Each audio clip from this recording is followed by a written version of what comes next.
What's good, everybody? My name is Sway, and we're back talking fantasy football round 2 of the playoffs. My lady did it. She got another win, advanced to the championship game, and let's hope she can pull it off. As far as this video goes, you guys already know who the starters are. I've been saying it all year, but you need to consider picking up players to put on your bench, not just to put in your starting lineup. It's championship week, and you need to look at your opponent's roster and see if they're in need of, whoever, a quarterback, wide receiver, running back, tight end, even defenses. Look to pick them up, put them on your bench so that way you can block them from getting them, because you don't want to give them any opportunity to have a chance at getting any points. Starting off with the Christmas games, first up, Steelers and Chiefs. You already know who the must-starts are. I would have stayed away from their running backs simply because you never know who's going to get the bulk of the carries. And just fortunately, if you did start Kareem Hunt, he was the one who got the touchdown over Isaiah Pacheco. And as far as the Steelers go, I would have started Pickens, being that he was back in the lineup.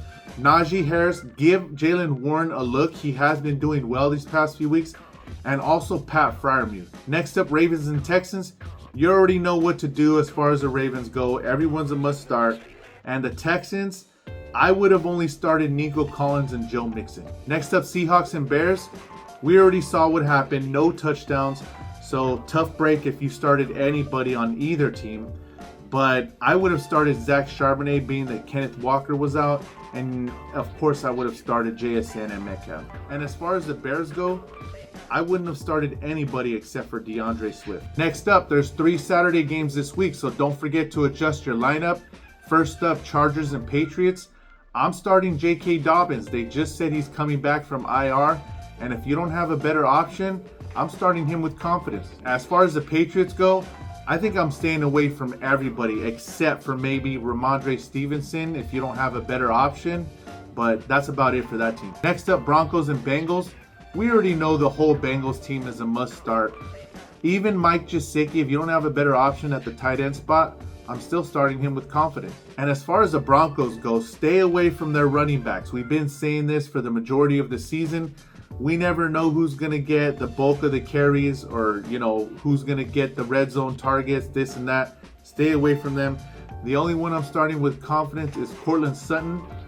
Maybe Bo Nix if you don't have a better option. But that's it for them. Next up, Cardinals and Rams. James Conner got hurt this past week, so look to see if he's going to play this week. If he does, start him.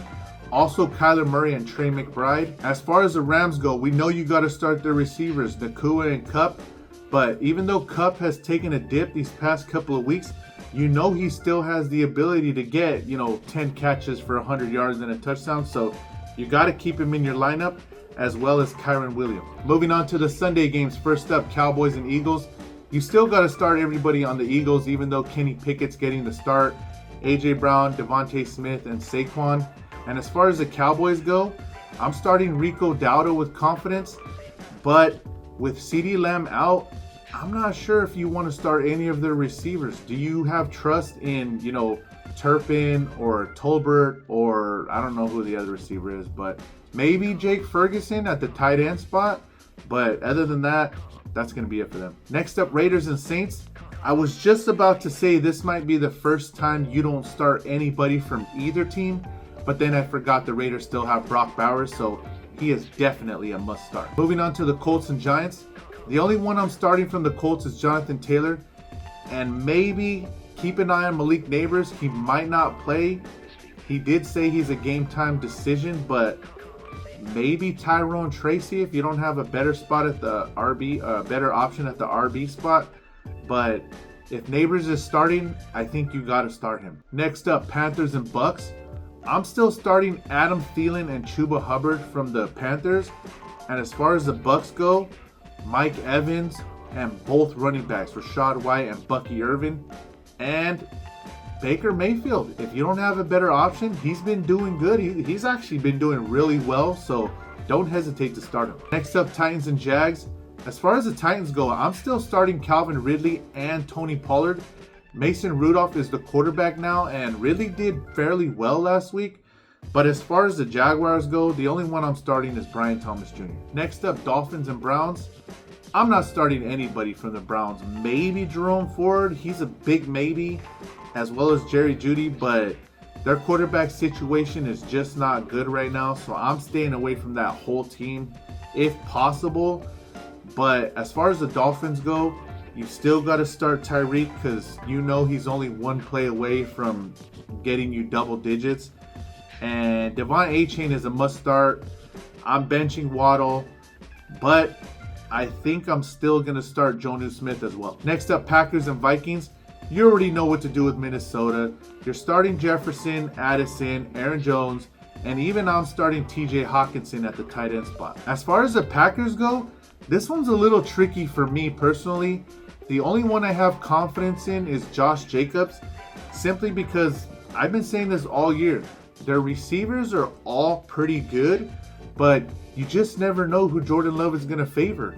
You know, Christian Watson's had a couple of big games, Romeo Doubs, Jaden Reed, and even Dontavian Wicks has had a couple of good games. So they have a lot of good receivers, but I don't know. You either flip a coin and roll with it, or you just stay away from them altogether. Moving on to the Sunday night game, Atlanta and Washington. As far as Atlanta goes, Bijan is a must start. We know that. But their receivers, I know Michael Penix came in this last game. Mooney and London both had pretty good games. So I'm starting both of them with confidence. And stay away from Kyle Pitts. He has just not been good this last, I would say, month and a half to 2 months of the season, but find a better option. As far as Washington goes, 3 guys: Jaden Daniels, Terry McLaurin, and Brian Robinson Jr. That's it. Moving on to the Monday night game, Lions and Niners. We already know what to do with the Lions. You know who the starters are. The only one I'm questionable about is Jared Goff. If you want to start him, go ahead. But if you have a better option, look into that, because the Niners still have their defense.